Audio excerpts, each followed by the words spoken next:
ikut nari sama aku. Tapi nanti ada situasi yang membuat mereka harus mengalami hal yang tidak diinginkan gitu. Nah itu sih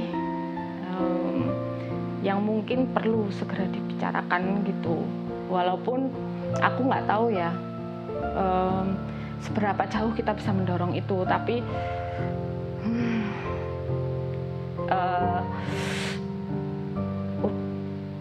sorry.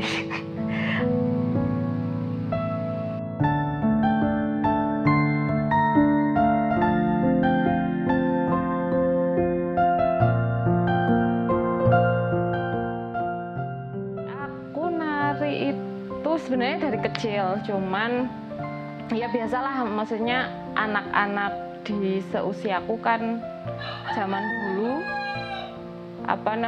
memang banyak yang masuk ke sanggar-sanggar aja, sekedar itu gitu. Tapi kemudian waktu di SMA itu udah mulai ikut nari di sekolah juga, terus pentas di beberapa event di Jogja gitu. Habis itu waktu kuliah, aku kuliahnya di pendidikan matematika, jadi di FMIPA UNY. Nah di situ ada sekrup, namanya teater sekrup. Nah di teater sekrup itu aku ikut. Di sana memang karena acting aku nggak terlalu bagus, jadi aku akhirnya banyak narinya gitu. Banyak ikut yang di bagian nari-nari, karena kan kebanyakan kayak teater musikal gitu. Nah selama proses di sekrup itu akhirnya merasa, oh ya mungkin aku perlu les nari kali ya gitu. Akhirnya aku les di beberapa tempat, di sanggarnya Pak Didi Ninitowo itu yang paling lama, terus di Pujokusuman sama di Dalem Kaneman. Dua ini lebih ke tari klasik gaya Yogyakarta. Nah di ketiga tempat ini kebetulan aku ketemu sama beberapa teman-teman penari dan koreografer dari Jogja gitu, yang kebanyakan dia dari ISI Yogyakarta, jurusan tari, atau dari Universitas Negeri Yogyakarta, jurusan pendidikan tari. Nah dari situ kemudian banyak ngobrol, terus akhirnya pengen jadi koreografer, cobalah jadi koreografer. Tapi Mas Jali, waktu itu aku udah sama Mas Jalidu, Ahmad Jalidu, kami pacaran, terus saya ngobrol dengan Mas Ahmad Jalidu, kalau misalnya saya pengen jadi koreografer, pentasnya di mana ya gitu. Waktu itu udah banyak festival di Jogja, ada Asiatri, ada Jogja International Performing Art Festival, terus Jogja Street Performance. Tapi kemudian ada Bedok Art Festival juga, punyanya Pak Miroto. Tapi kemudian kan di sana yang masuk itu pasti dipilih ya, dan gimana cara masuknya itu kan nggak tahu gitu. Akhirnya waktu itu sama Mas Jali ngobrol dan kepikiranlah untuk buat Paradance ini, supaya kalau aku pentas itu nggak harus bikin karya yang utuh gitu, bikin karyanya 6 menit aja dan mengundang teman-teman lain. Waktu itu ada Mila Rosinta, aku sempat ngobrol sama dia juga, terus ada teman-teman dari UNY juga kayak Putri Wartawati dan teman-teman yang lain, ada Ayu Permata juga. Nah dari situ kemudian akhirnya justru setelah beberapa kali Paradance kayak mikir, kayaknya udah ternyata banyak banget koreografer di Yogyakarta aja tuh, banyak banget. Terus sebenarnya apa yang masih bolong gitu ya di Jogja. Akhirnya mikir, oh mungkin kayaknya aku fokus nggak di koreografer lagi, tapi lebih ngurusin acara kayak gini. Nggak tahu itu apa namanya, maksudnya mungkin bisa didefinisikan produser sekarang, tapi waktu itu ya udah dijalanin aja gitu. Akhirnya fokus ngurusin Paradance aja dan mengundang teman-teman untuk bisa tampil di Paradance.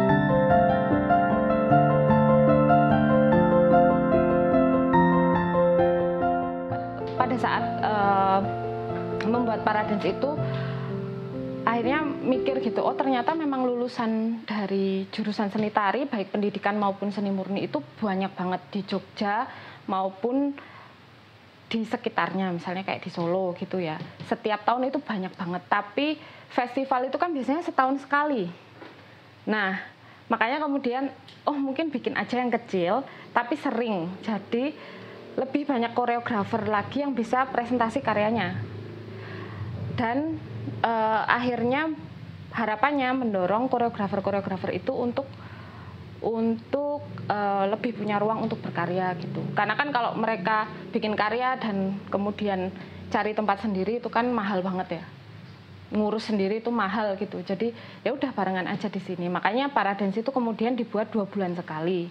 Waktu itu sampai sebelum pandemi masih 2 bulan sekali libur pas Lebaran, Natal kayak gini. Tapi sekarang sih setelah pandemi itu kita baru mulai pemulihan. Jadi tahun ini itu baru 3 kali dan yang terakhir itu ke 32 di bulan November kemarin. Nah, sejauh ini sebenarnya yang kita fokusin akhirnya Paradance ini biarlah jadi ruang yang kecil aja.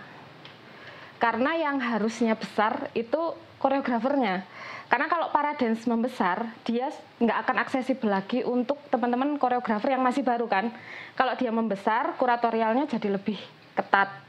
Nah, kemudian teman-teman yang baru ini akhirnya akan sulit masuk. Sekarang aja misalnya ya, setiap kali kita open call kan dari 2017 akhirnya kita open call karena nggak memungkinkan lagi cuma mengundang teman-teman sekitar gitu. Karena banyak yang pengen. Nah, pada saat open call itu biasanya yang daftar 20 sampai 30 gitu.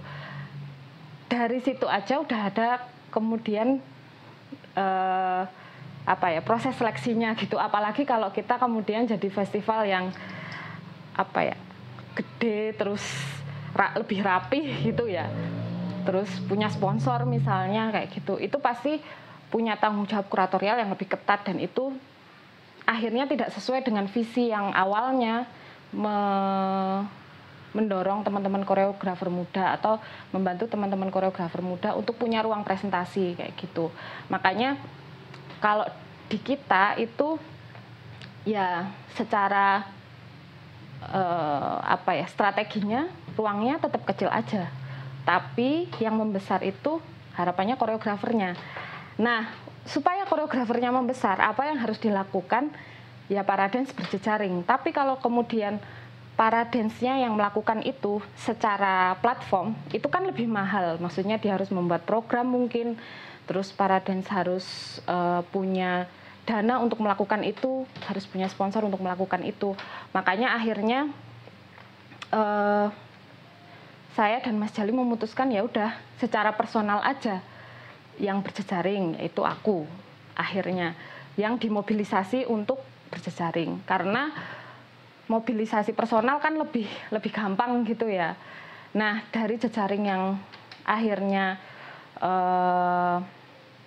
jadi teman-teman, akhirnya kemudian terkoneksi atau terhubung ini, kita bisa membantu teman-teman koreografer untuk mendapatkan ruang-ruang yang lain gitu.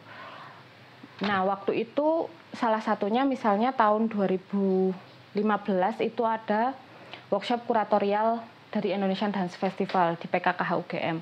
Waktu itu Mbak Linda Agnesia yang sekarang masih jadi direktur Cemeti dan akan segera segera diganti, itu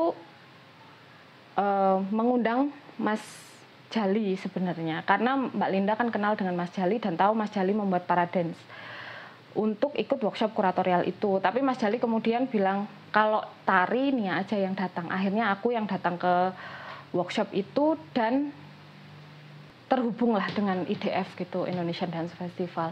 Dari situ kemudian tahun 2016 Januari mereka mengundang untuk datang ke Jakarta untuk menjadi member kurator IDF gitu ya, anggota kurator IDF. Jadi IDF itu kuratornya kolektif karena supaya lebih lebih beragam lah inisiatifnya gitu ya. Nah dari situ kemudian baru memikirkan, oh ternyata ada ya festival kayak gini. Tadinya kan sama sekali nggak tahu ya ada festival si Indonesian Dance Festival ini. Benar-benar tahu ya dari workshop kuratorial itu gitu.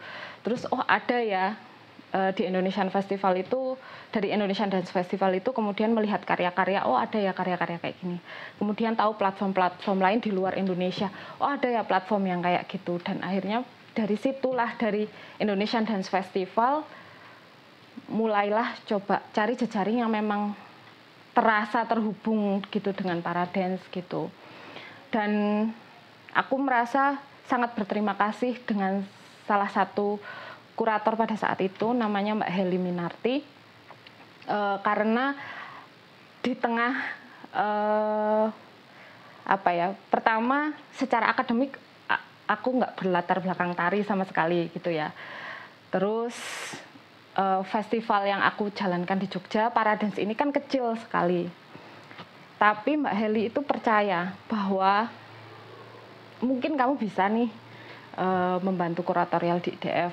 Nah, aku merasa orang yang percaya pertama kali itu Mbak Heli Minarti itu, makanya kemudian bisa jalan sampai hari ini dan akhirnya teman-teman koreografer dari Paradance juga bisa dapat jalan gitu ke beberapa jejaring kita.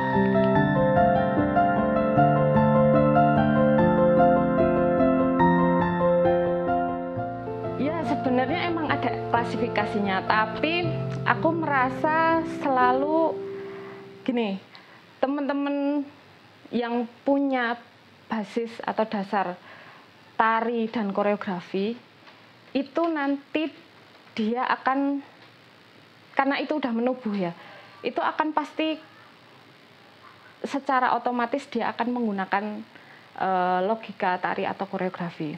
Hanya saja pada saat kemudian berkarya, aku merasa yang paling penting adalah media berkarya ini cocok dengan apa yang mau dihadirkan gitu. Jadi pada akhirnya misalnya ketika riset A gitu ya, dan keluarnya akhirnya lebih banyak misalnya, ternyata memang ini lebih cocok kalau ada dialognya, nggak seluruhnya benar-benar tari gitu ya, tari yang didefinisikan sebagai tari gitu. Itu ya nggak apa-apa sebenarnya, karena kalau buatku sebenarnya yang paling penting adalah apakah yang kamu mau sampaikan itu cocok dengan medium ini atau enggak gitu. Jangan sampai kayak dipaksakan gitu. Toh pada dasarnya mereka punya itu tadi basis dan yang sudah menubuh metode koreografi. Jadi pasti adalah cipratan-cipratan metode itu di dalam karya yang mereka hadirkan gitu. Meskipun kemudian secara look, secara secara hasil akhir itu bisa jadi dipertanyakan gitu, apakah ini tari atau bukan, koreografi atau bukan gitu.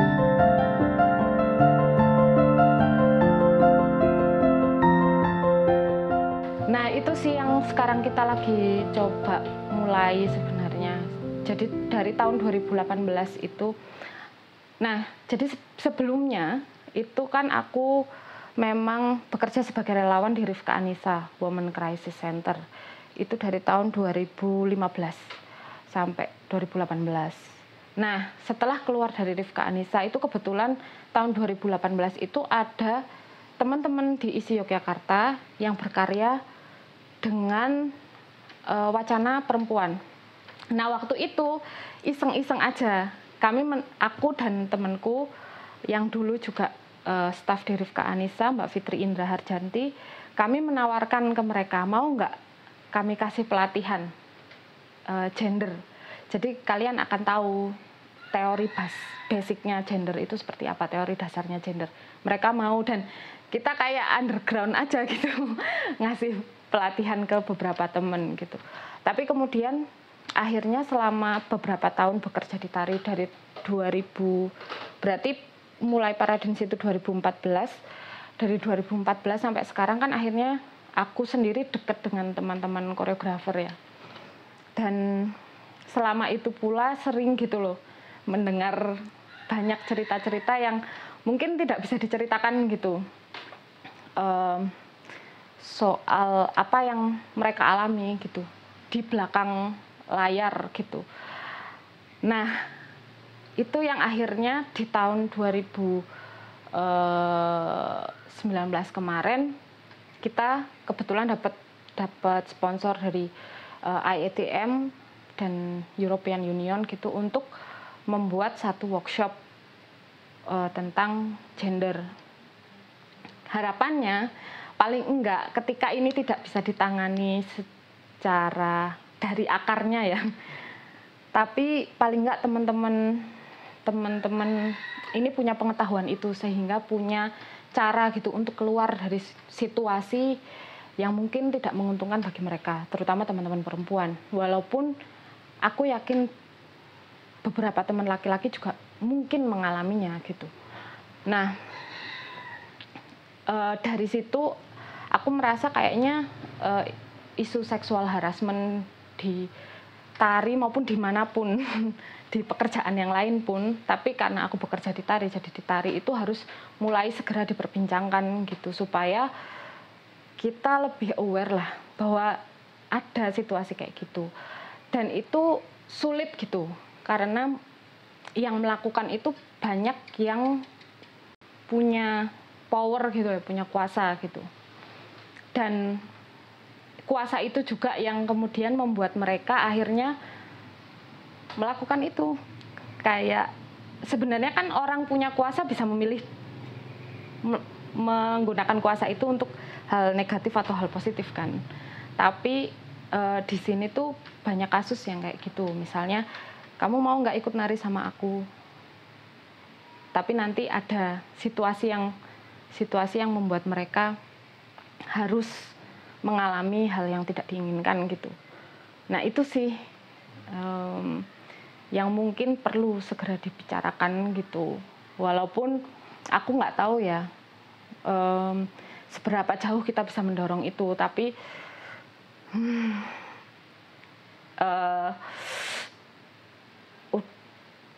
sorry. Tapi kalau misalnya orang-orang itu masih berada di kuasa yang sekarang dan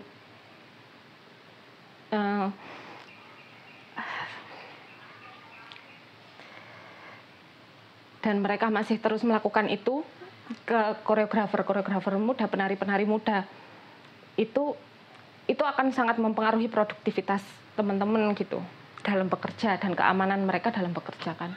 Itu sih, jadi memang salah satu sebenarnya visinya Paradance yang panjang itu inisiatif kecil untuk mendorong perkembangan koreografer muda dan menjadi ruang yang aman bagi koreografer muda, karena kita mencoba juga mendorong teman-teman aware terhadap hal-hal kayak gini dan membuat mereka tahu bahwa ada jalan lain loh selain mengikuti yang itu gitu, kayak gitu sih.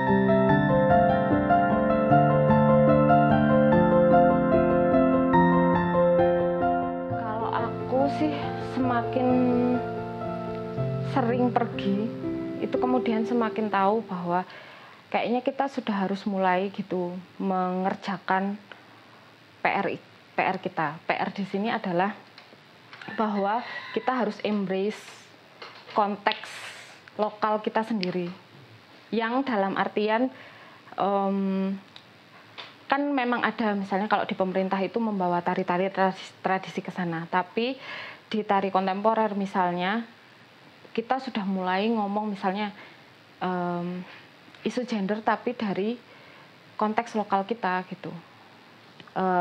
Terakhir kayak aku menemani Ayu Permatasari dari Lampung di tahun 2021, kami ke Zurich Theater Spektakel di Swiss.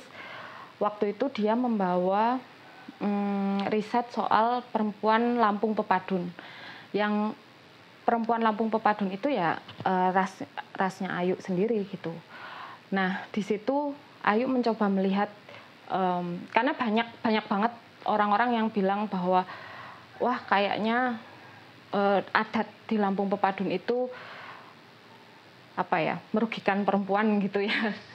Tapi kemudian karena Ayu di dalam budaya itu dan di dalam komunitas itu, dia menjadi tahu bagaimana menavigasi itu, bahwa sebenarnya ada hal-hal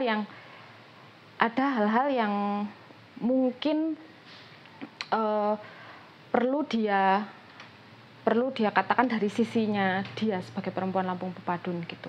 Misalnya yang pertama soal mahar yang tinggi gitu ya di Lampung Pepadun gitu.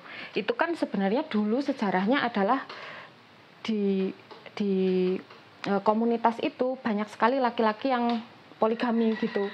Kemudian para tetua adat merasa ini perlu diselesaikan gitu. Salah satunya dengan memberi mahar yang tinggi supaya orang ketika menikahi seorang laki-laki menikahi perempuan itu dia punya tanggung jawab gitu dan merasa oh aku sulit mendapatkan perempuan ini sehingga aku harus setia terhadap dia gitu ya. Nah meskipun sekarang kemudian itu juga menjadi ada dinamika yang mungkin problematik ya, kayak misal jadi lebih sulit gitu untuk seorang perempuan Lampung Pepadun mendapatkan laki-laki yang bisa memberi mahar sesuai itu. Tapi paling enggak dari Ayu sendiri dia bisa mengatakan bahwa ada alasan yang itu justru sebenarnya harusnya menguntungkan perempuan kayak gitu. Terus kemudian misalnya bahwa soal keluarga misalnya, banyak yang bilang ya kalau misalnya adatnya merugikan kenapa kamu nggak pergi dari keluarga itu. Saya kalau orang-orang di beberapa diskusi banyak orang yang mengatakan itu, kenapa kamu nggak pergi dari sana gitu. Tapi kan kemudian Ayu, loh kalau aku pergi berarti aku meninggalkan keluargaku, aku meninggalkan perempuan-perempuan teman-temanku, aku meninggalkan saudara-saudara perempuanku gitu. Yang itu tidak yang itu hanya Ayu yang bisa melakukannya gitu untuk mengatakan itu karena dia berasal dari komunitas itu kan, konteksnya itu sesuai dengan dia gitu. Dan menurutku sih hal-hal kayak gitu yang perlu didorong gitu sih salah satunya konteks lokal yang kemudian digali pengetahuannya dari teman-teman yang memang sebenarnya sudah menubuh punya pengetahuan itu gitu. Dan dia sendiri yang mengatakan itu, bukan orang-orang yang mungkin punya kuasa yang lebih gitu loh daripada teman-teman ini.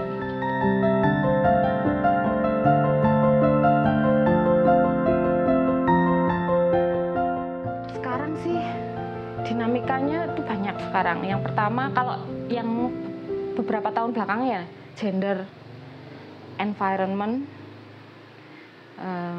terus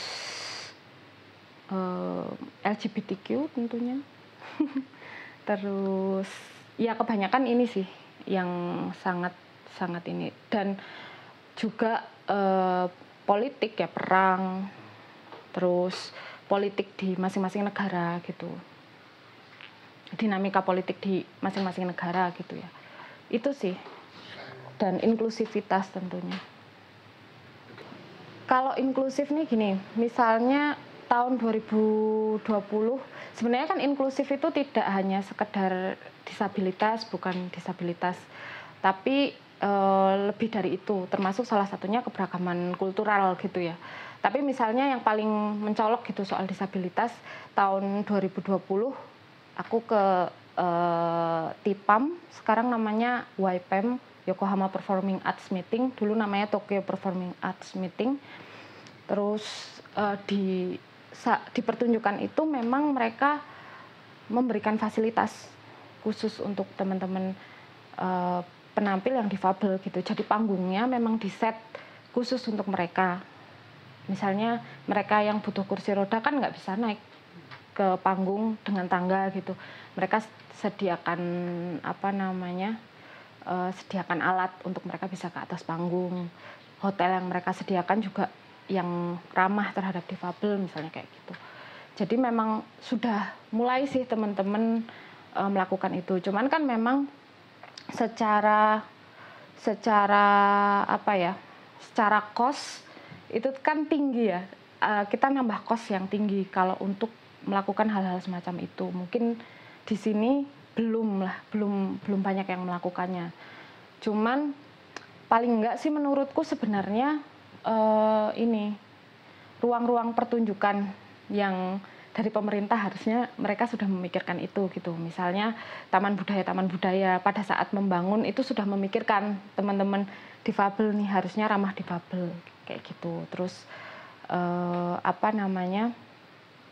mungkin banyak yang sudah dilakukan, misalnya teman-teman Indonesian Dramatic Reading Festival kan mereka dramatic reading, terus kemudian ada teman-teman dari Bawayang gitu yang menerjemahkan dengan bahasa isyarat gitu. Nah, hal-hal kayak gitu sih, sensitivitas macam itu yang dibutuhkan sebenarnya.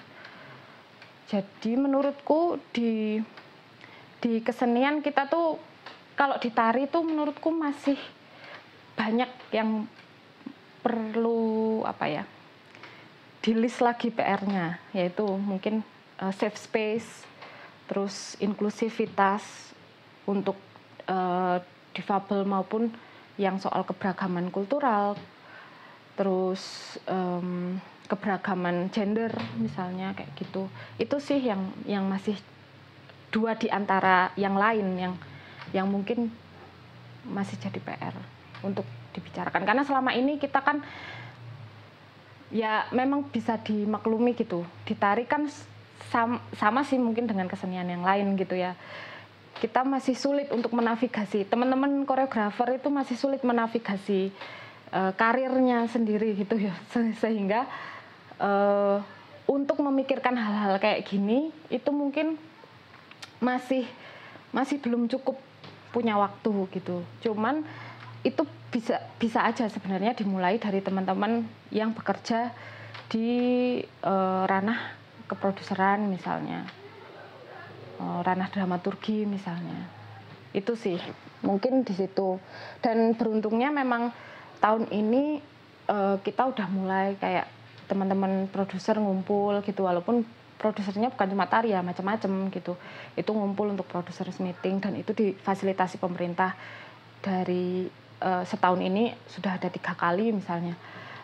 Ya paling enggak itu jadi jalan untuk mulai membicarakan hal-hal yang krusial macam ini. Selain juga gimana ekosistem tari ini atau ekosistem pertunjukan bisa bekerja dengan lebih sinkron, dengan lebih kolaboratif dan bisa saling mendukung satu sama lain gitu. Bukan yang malah bersaing gitu ya. Karena sekarang udah nggak saatnya sih kayak gitu. Sebenarnya kan di Indonesia ini banyak banget platform tari, misalnya kita aja Paradance, di Jogja ini ada Paradance, misalnya Mila Art Dance, terus di Gunung Kidul ada Loka Art Dance Studio, ada Mas Anter yang dia juga bikin dance company, ada Pulung yang dia menelurkan penari-penari bagus gitu. Terus di Bandung ada Sasi Kirana Dance Camp, terus ada Wajiwa, terus di Sumatera ada Nan Jombang, ada Ruang Tumbuh gitu. Nah, ada juga misalnya Unitati bikin festival mentari, Unihartati. Jadi kalau misalnya platform ini aja yang sedikit ini bisa kolaboratif gitu ya. Misalnya koreografer yang habis pentas di Paradance, mungkin dia bisa mendapat dorongan di Sasi Kirana Dance Camp. Kan itu modelnya inkubasi koreografer gitu ya. Koreografer mendapatkan fasilitas untuk bisa bertemu dengan fasilitator dan mengembangkan karyanya. Misalnya di situ dia dapat inkubasinya. Lalu kemudian nanti dia bisa pentas di festival mentari misalnya. Terus bisa pentas lagi di Nan Jombang di Kaba Festival. Terus nanti dari Dewan Kesenian Jakarta kan ada platform Jikon gitu. Nah, itu Jakarta International Contemporary apa gitu. Nah, itu mungkin terus bisa dikembalikan ke Jakarta pada saat karya ini sudah bertumbuh gitu. Mungkin terus nanti teman-teman dari Indonesian Dance Festival lihat dan bisa masuk ke platform Indonesian Dance Festival, kemudian balik lagi ke platform apa, terus kalau si masing-masing platform ini punya jejaring di luar, kita bisa mendorong koreografer ini keluar. Kayaknya koreografer ini akan lebih mudah gitu jalannya untuk menumbuhkan satu karyanya dia gitu, dan satu karya ini akan jadi lebih matang gitu. Makanya sekarang yang kami pikirkan itu sih, gimana berkolaborasi secara lebih sinkron lah, atau paling enggak kita bagi-bagi data dulu deh gitu. Sebenarnya kan kalau Paradance kita punya data, kayak koreografer yang pernah tampil di Paradance itu siapa aja, paling enggak data sederhana gitu. Yang masih jadi koreografer dan masih berkarya sampai sekarang siapa aja, itu kita masih ada dan selalu kita update datanya.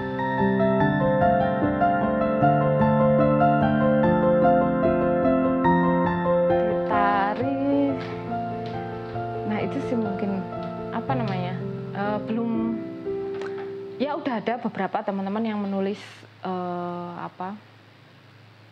kajian karya tari gitu atau review karya tari gitu, tapi ternyata belum cukup sih sebenarnya gitu. Nah, kalau kita sendiri di Paradance, kita 2 tahun sekali kita ada publikasi gitu. Jadi kita open call teman-teman koreografer yang pernah ke Paradance untuk kemudian mengajak mereka merefleksikan paling enggak selama beberapa tahun ini mereka berkaryanya gimana sih gitu. Nah, itu yang harapannya kayak membuat teman-teman sadar gitu.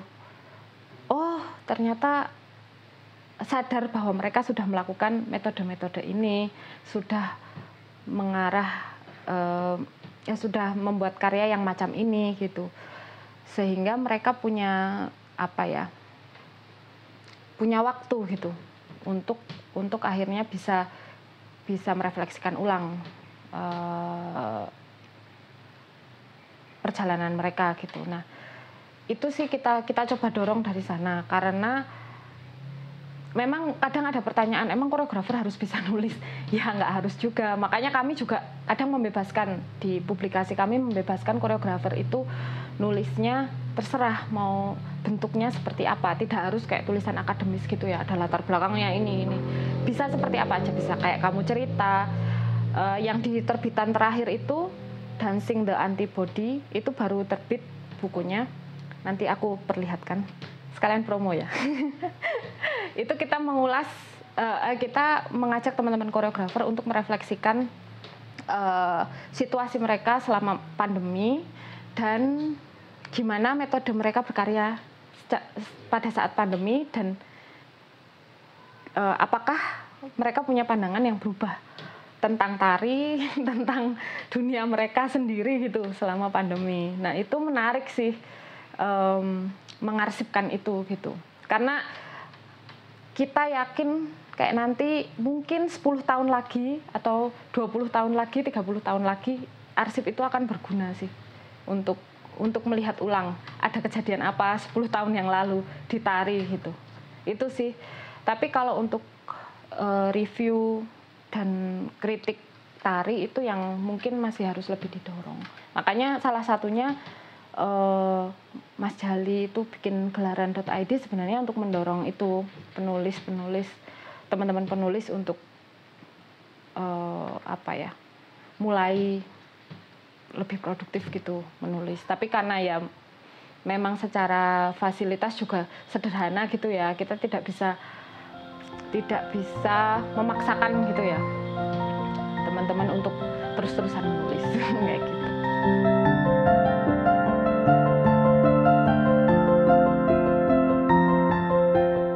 Karena kalau aku ini sih lebih selalu melihat sesuatu itu secara fungsional sebenarnya gitu. Apakah ini berfungsi lebih efektif ketika dia film, atau dia berfungsi lebih efektif ketika dia di panggung? Nah, itu aja pertanyaannya. Kalau memang ini berfungsi lebih efektif ketika di film, ya udah bikin film tari, nggak usah dipanggungin kayak gitu. Ketika dia lebih berfungsi efektif di panggung, ya udah taruhlah di atas panggung gitu. Itu aja sih kalau aku. Maksudnya memang apa ya? Mungkin terlalu pragmatis atau terlalu praktikal gitu. Tapi aku merasa itu yang penting di semua karya. Fungsionalitas, salah satunya fungsionalitas selain estetika secara artistik ya. Tapi efisien dan esensi dan fungsionalitas gitu. Dia lebih berfungsi, lebih efektif ketika dia menjadi apa gitu. Kayak gitu sih. Dan di medium yang seperti apa. Kalau aku lebih ke situ. Mungkin karena itulah sebenarnya itu pengaruh dari aku kuliah juga kayaknya. Karena kuliahku pendidikan dan matematika, jadi mikirnya kayaknya terlalu logis gitu ya. Jadi logikanya ya kalau dia lebih esensial ketika menjadi film ya jadikanlah film. Kalau itu kayaknya lebih esensial ketika di panggung ya jadikanlah pertunjukan tari di panggung. Gitu aja.